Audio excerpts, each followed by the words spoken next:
دوستو، آپ لوگ ٹیپو سلطان کو تو ضرور جانتے ہوں گے، کیونکہ ٹیپو سلطان ہی ہمارے دیش کے وہ آخری ہیرو تھے کہ جو اپنی زندگی کی آخری سانس تک ہندوستان اور انگریزوں کے بیچ ایک دیوار بن کر کھڑے رہے تھے، اور لاکھ کوششوں کے باوجود بھی ٹیپو سلطان کے زندہ رہتے ہوئے انگریز کبھی بھارت دیش پر قبضہ نہیں کر پائے تھے۔ اور یہی وجہ تھی کہ جب انگریز ہندوستان میں ہی موجود غداروں کی مدد سے ٹیپو سلطان کو شہید کرنے میں کامیاب ہو گئے تھے، تو انگریزوں نے ٹیپو سلطان کی لاش پر کھڑے ہو کر کہا تھا کہ آج سے یہ دیش ہمارا ہوا۔ دوستو، آپ لوگ ٹیپو سلطان کی بہادری کے قصے تو ہمیشہ سے سنتے ہی آ رہے ہوں گے، لیکن آپ میں سے بہت کم ہی لوگ ایسے ہوں گے کہ جنہوں نے ٹیپو سلطان کے ساتھ ساتھ میر صادق کا نام بھی سنا ہوگا۔ وہی میر صادق کہ جس کی مدد سے انگریز نہ صرف ٹیپو سلطان کو شہید کرنے میں کامیاب ہو گئے تھے، بلکہ ساتھ ساتھ اس کی مدد سے ہی انگریزوں کا ہندوستان پر قبضہ کرنے کا خواب بھی پورا ہو گیا تھا۔ دوستو، میر صادق کون تھا اور آخر اس نے ٹیپو سلطان کے ساتھ غداری کیسے کی تھی اور کیوں کی تھی، یہی ساری چیزیں آج کی اس ویڈیو میں ہم آپ کو بتائیں گے۔ ساتھ ہی ساتھ ہم آپ کو یہ بھی بتائیں گے کہ آخر میر صادق کے مر جانے کے بعد لوگوں نے اس کی قبر سے اس کی باڈی کو نکال کر اس کی باڈی کے ساتھ کیا حال کیا تھا۔ دوستو، یہ اس دور کی کہانی ہے کہ جب 18ویں صدی میں ہمارے دیش کی دو طاقتور سلطنتیں یعنی مراٹھا اور مغل انگریزوں کے سامنے سرنڈر کر چکی تھیں، اور اب دھیرے دھیرے انگریز پورے بھارت دیش پر ہی قبضہ کرتے جا رہے تھے، اور ایسا محسوس ہونے لگا تھا کہ مانو اب کچھ مہینوں کے اندر ہی پورے بھارت دیش پر انگریزوں کا راج ہو جائے گا۔ لیکن ایسے مشکل وقت میں بھی انگریزوں کے لیے جو سب سے بڑی مصیبت تھی وہ نارتھ انڈیا کی ایک مشہور ریاست تھی، جس ریاست کا نام میسور تھا۔ میسور ریاست کے سلطان کا نام حیدر علی تھا۔ حیدر علی جتنے بہادر تھے اس سے کہیں زیادہ ہوشیار بھی تھے۔ حیدر علی نے لگ بھگ 50 سال تک انگریزوں سے مقابلہ کیا اور انگریزوں کو نارتھ انڈیا میں قبضہ کرنے سے روکے رکھا۔ انگریزوں نے جب بھی ان کے علاقے پر قبضہ کرنے کی کوشش کی تو انہیں ہمیشہ ہار کا سامنا کرنا پڑا۔ حیدر علی کی سب سے بڑی طاقت ان کا بہادر بیٹا ٹیپو سلطان تھا۔ ٹیپو سلطان کو حیدر علی کا داہنا ہاتھ مانا جاتا تھا۔ 1882 میں جب حیدر علی کا انتقال ہو گیا تو ان کے انتقال کے بعد ان کا بیٹا یعنی ٹیپو سلطان میسور ریاست کا نیا سلطان بنا۔ یقیناً ٹیپو سلطان بہادری اور ہوشیاری میں اپنے والد حیدر علی سے بھی کہیں زیادہ آگے تھے۔ ایک بادشاہ ہونے کے باوجود بھی ٹیپو سلطان ہمیشہ عام انسانوں کی طرح رہا کرتے تھے۔ ان کی خاص بات یہ تھی کہ وہ دوسرے بادشاہوں کی طرح کسی بھی جنگ کے وقت پیچھے کھڑے ہو کر اپنے سپاہیوں کو صرف حکم جاری نہیں کیا کرتے تھے، بلکہ وہ ہر جنگ میں سب سے آگے والی لائن میں کھڑے ہو کر اپنے سپاہیوں کے ساتھ لڑا کرتے تھے۔ دوستو، اپنے والد یعنی حیدر علی کے انتقال کے بعد اب انگریزوں کو روکنے کی ذمہ داری ٹیپو سلطان کے سر پر آ چکی تھی، اور ٹیپو سلطان نے اس ذمہ داری کو بخوبی نبھایا بھی تھا۔ ٹیپو سلطان اور انگریزوں کے بیچ کئی جنگیں ہوئی، لیکن ہر بار انگریز ہتھیار اور فوج میں ٹیپو سلطان سے زیادہ طاقتور ہونے کے باوجود بھی ٹیپو سلطان کو اپنے آگے جھکانے میں ناکامیاب رہے، اور آخرکار اب انگریزوں کو یہ بات بھی اچھی طرح سے سمجھ آ چکی تھی کہ ٹیپو سلطان کو تلوار کے دم پر اپنے سامنے جھکانا ناممکن ہے۔ اسی لیے اب انگریزوں نے ایک نیا پلان بنایا، ایک ایسا پلان کہ جسے انگریز ٹیپو سلطان سے پہلے بھی کئی اور بہادر لوگوں پر استعمال کر چکے تھے۔ دوستو، انگریزوں نے اب ٹیپو سلطان کے محل میں کچھ ایسے لوگوں کو ڈھونڈنا شروع کر دیا کہ جو پیسے کے لالچ میں کچھ بھی کرنے کے لیے تیار ہو جائیں، اور آخرکار انگریز ایسے لوگوں کو ڈھونڈنے میں کامیاب بھی ہو گئے تھے۔ انگریزوں نے ٹیپو سلطان کے محل میں رہنے والے جن لوگوں کو خریدا تھا ان میں سب سے قیمتی میر صادق تھا، کیونکہ میر صادق کوئی عام انسان نہیں بلکہ ٹیپو سلطان کا سب سے خاص وزیر تھا۔ اتہاسکار لکھتے ہیں کہ میر صادق ٹیپو سلطان کے والد یعنی حیدر علی کے دور میں کسی بازار کا ایک عام کوتوال ہوا کرتا تھا، لیکن حیدر علی نے میر صادق کو آرکاٹ نام کے ایک شہر کا صوبیدار بنا دیا تھا۔ کیونکہ دوستو، میر صادق بہت ہوشیار اور چالاک قسم کا انسان تھا، اسی لیے اس نے بہت جلد ہی حیدر علی کے سامنے اپنی ہوشیاری کو ثابت کر دیا تھا۔ اس کی ہوشیاری سے خوش ہو کر حیدر علی نے اسے اپنا خاص وزیر بنا لیا تھا۔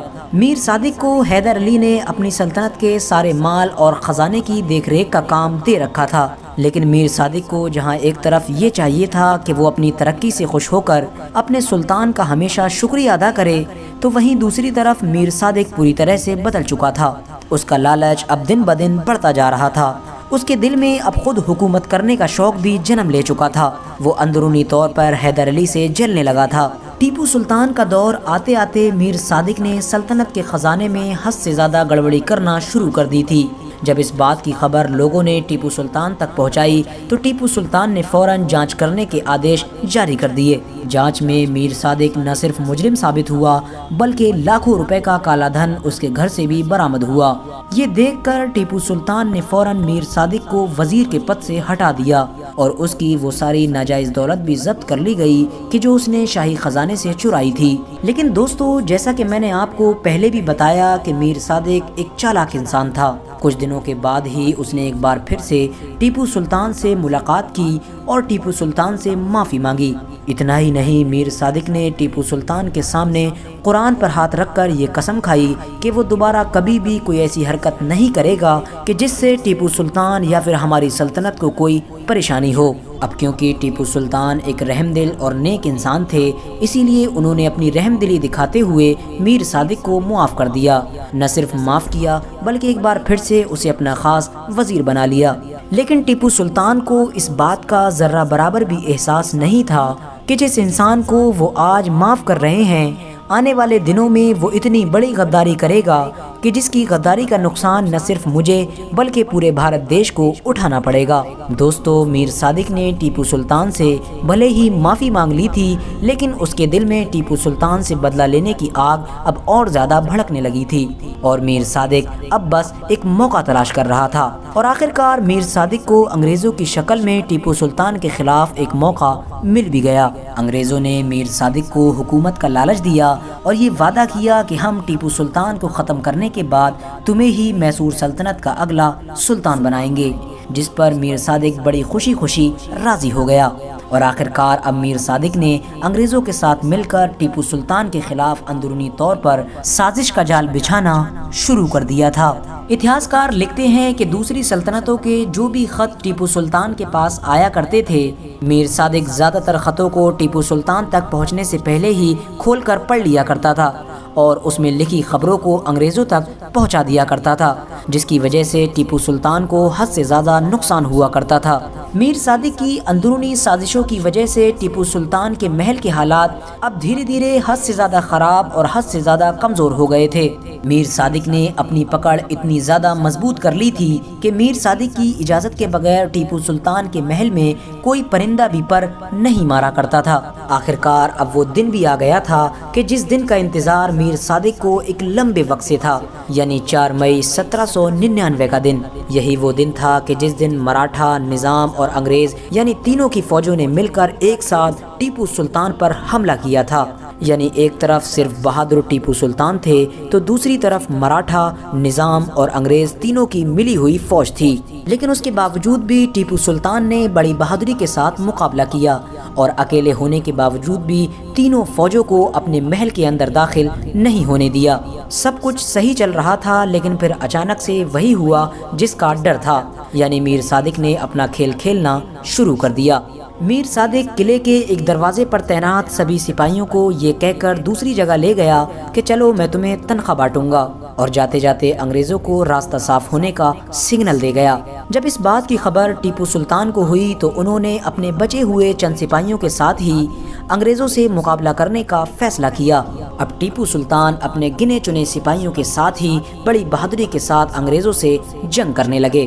انگریزوں کے لیے مصیبت یہ تھی کہ انہیں یہ نہیں معلوم تھا کہ ٹیپو سلطان کون ہے، کیونکہ جیسا کہ میں نے آپ کو پہلے بھی بتایا کہ ٹیپو سلطان ایک عام انسان کی طرح رہا کرتے تھے اور جنگ میں بھی وہ عام سپاہیوں کی طرح ہی لڑا کرتے تھے۔ انگریزوں کی اس پریشانی کو بھی میر صادق نے ہی ختم کیا اور اشاروں میں انہیں اس بات کی خبر دی کہ ان سپاہیوں میں اصلی ٹیپو سلطان کون ہے۔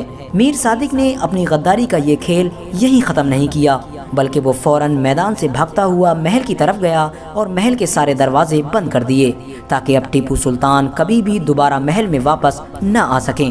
اور آخرکار ٹیپو سلطان اپنے سبھی سپاہیوں کے ساتھ بڑی بہادری سے لڑتے لڑتے شہید ہو گئے تھے۔